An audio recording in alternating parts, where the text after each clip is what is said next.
Sounds correct.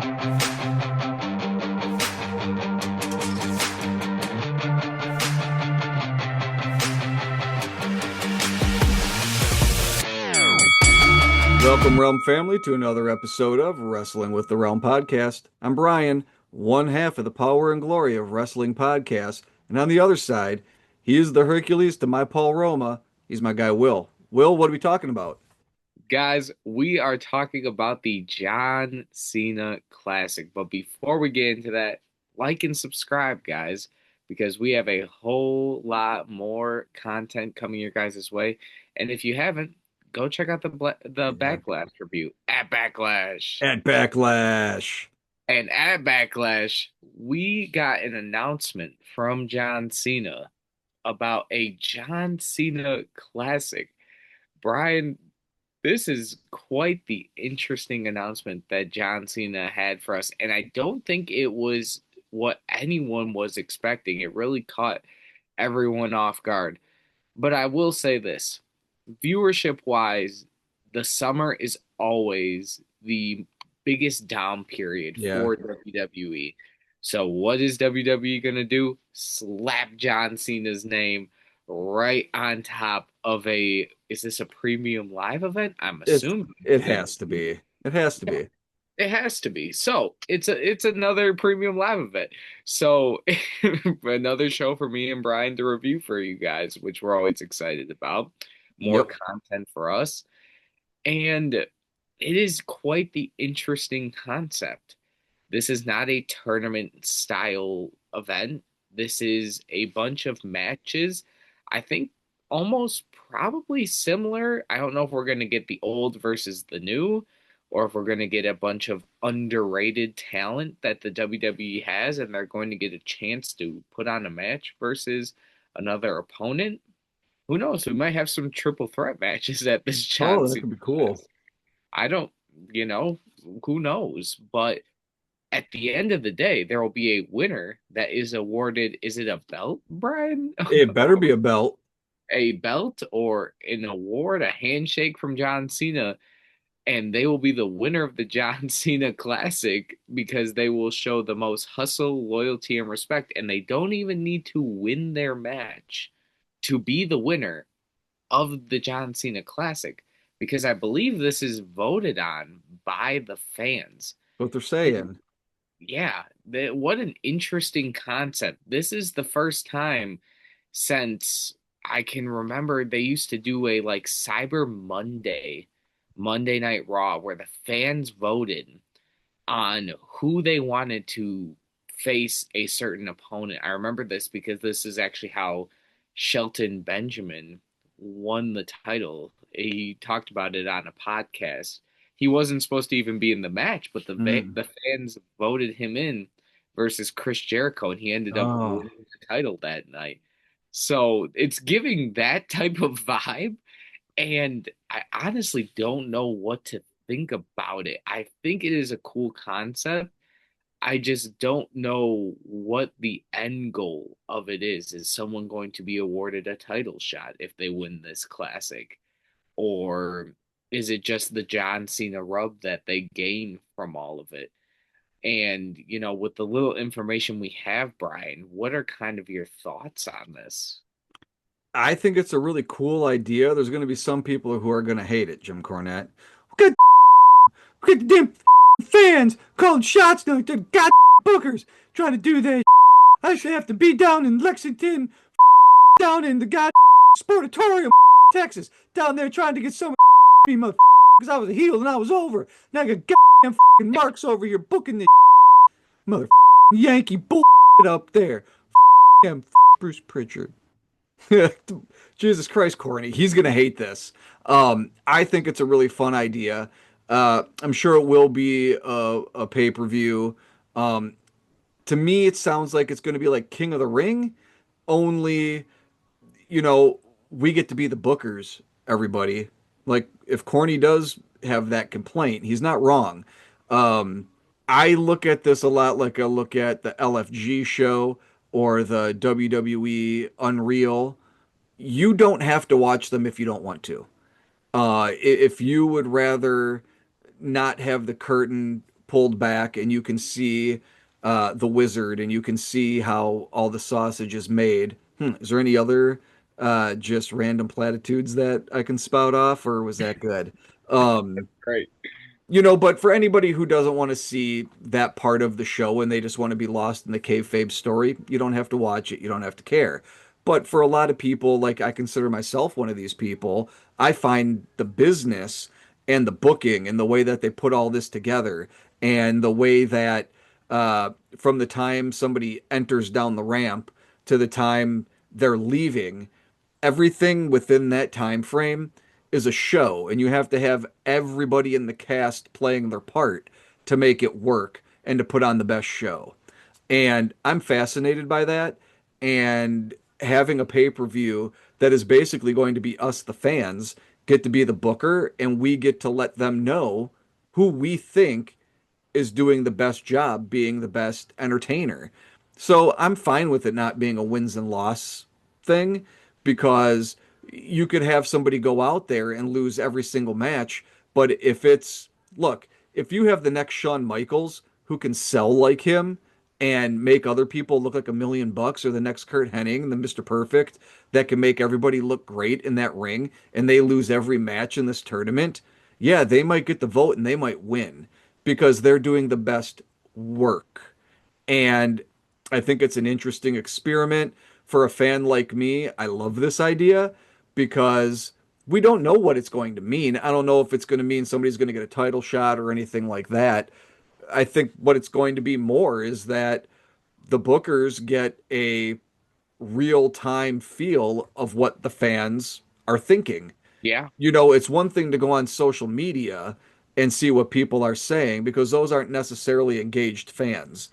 Yes. But if you have a show that people have to pay ESPN for to watch it, and they're going to participate, if that's what it's on, if it's going to be a PLE, maybe it won't be. We don't know yet. But Yeah. if you have to have people tune in to watch this, that means that that's an engaged viewer. And if they're the ones who are going to be calling in or texting in their votes, you're getting a real time response of what the fans actually want. And based off of whoever the superstar is, it also lets you know if you're the bookers that whatever that person is doing is working. I mean, listen, if you're the bookers, if you're smart, you put a bunch of people in that tournament that you think has it, and maybe a couple of people that you're just not sure about. Because you may have a couple of people who are they may not be here in 6 months, or they may be here for the next 6 years. This might be a great tournament for them to go out and actually get a feel from the fans if it's right or not. I wasn't there for the yes, yes, yes. I wasn't there for any of that. But I go, this seems like another version of that. It's just a way for them to keep tabs on what the fans think, and I think it'll be entertaining. I don't know if there'll be a championship belt. I think it could maybe be like Crown Jewel, where there'll be a traveling championship. If you win this tournament, you get your picture taken with it, but then you get a cool ring that you were able to win that. So I think it's a really cool idea. I know some people are going to hate it. I'm going to Yeah. be excited to watch it because you may have some people in there. We know it's going to be NXT people. You might have people, there might be TNA people in there. And what a great thing that would be if there's somebody who really connects to the audience who deserves that and gets a shot. Again, they may be doing that just to placate us fans after they got rid of Kyrie and the New Day and everybody else, Yeah. just to kind of distract us. Because you're not wrong about that. They'll wheel John Cena out and, for some announcement or whatever. I was just happy it wasn't Club WWE because Yes. people would have lost mind. If he would have came out and talked about some bull about, hey, you can spend more money to have a chance to spend more money, people would have been. So it was a nice surprise, and I'm cool with it. I think it could be really fun, or it could be a disaster, but I bet it'll be okay. It'll be fun. Yeah, I think it'll be fun. I think it will definitely be, interesting to see what version of the fans show up. Hmm. Like, is it just going to be, the IWC voting on this? Will there be, I know I'll be watching and voting, and you will be as Yep. well. Oh yeah. And I'd say we're somewhere in between the casual fan and, me and you both do consume a lot of the internet wrestling Hmm. community. And then are the people in the stands going to show up? The casual fan, Right. is that person going to show up and vote on all of this? So it'll be really interesting for everyone to kind of see, all three of those section of fans see what each other are thinking. And, for WWE to get the tabs on, the whole body of the WWE, wrestling fandom and what they think about superstars. But, there's so many questions that need to be answered on this. Like, is it just a men's wrestling event? Is there going to be women's wrestling at this That's event? good. Ooh, You that's a know, good point. I would think you'd have to have two, right? You'd have to have a yeah, women's tournament and a men's tournament.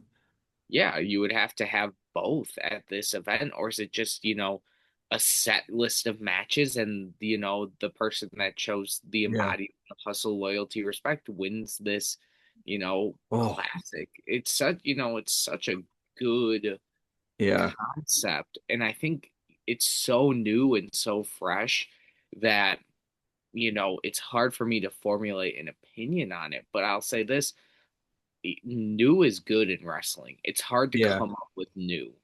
Everything's been done. That's the tough part about professional wrestling is it's all just variations of each other. So for them to kind of say, we're going to put it in the fans' hands and you want to know what? For that to be the case, and so much complaining coming from certain sections of wrestling fans right now with everything going on. I think it's really smart for them to give the opportunity to the fans, like you said, to see what they think and what they want to see in a Yeah. moment where there is frustration with like you said, Kyrie, Biggie, not Biggie, but the New Day, the rest of the members, Kofi and Xavier, Yep. leaving the WWE along with some of the other releases. It's a really smart move by WWE, and I'm beyond excited for this. I think it'll be definitely one of our most unique reviews. Oh yeah. And I think it might be something that we are going to be giving our predictions about as well because it's just so new and so fresh, and you know that just makes for great wrestling content for us and for you guys. So I'm beyond excited for this. Brian, do you have any other thoughts that you kind of want to touch Just on? one. I just got one that the perfect person popped in my head for the women's side who needs to be in this thing, and everybody just needs to do their part to make sure she wins. Want to take any guesses who it is? It's not Liv Morgan. Liv Oh, Morgan's already over. She doesn't a need that. sample star. Are you going with maybe a Sol Ruka here? No, no, not Sol Ruka. A Lash Legend? No, no, not Lash. Right. You get Chelsea Green.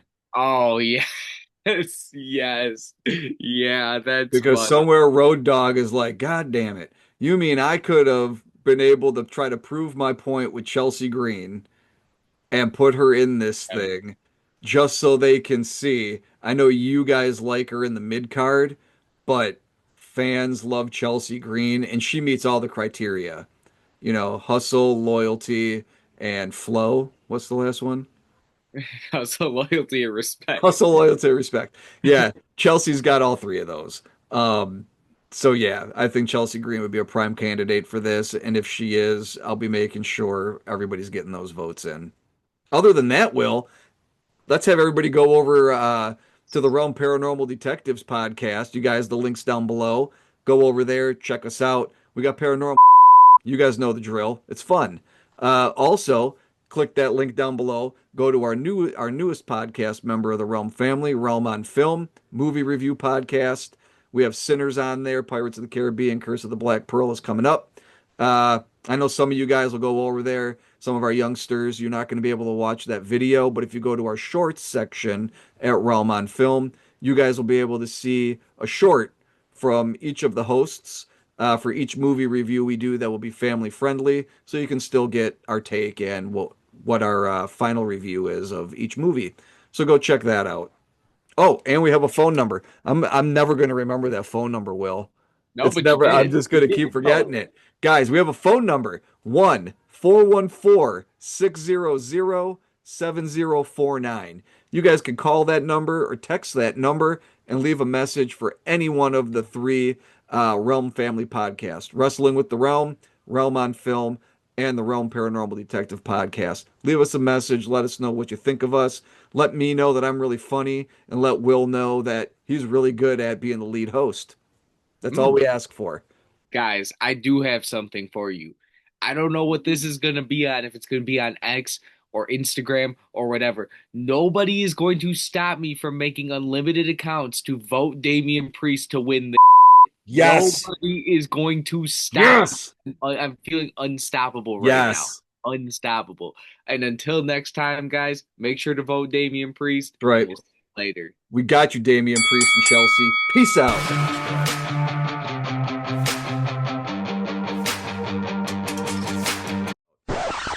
Guys, we are talking about the first ever John Cena tournament. Is that what it is? Hold on. Let me what John Cena Classic. Is that classic. what it's Yeah, called? Is it called classic. John Cena Classic? All right. All right, one more time from the top. I got it.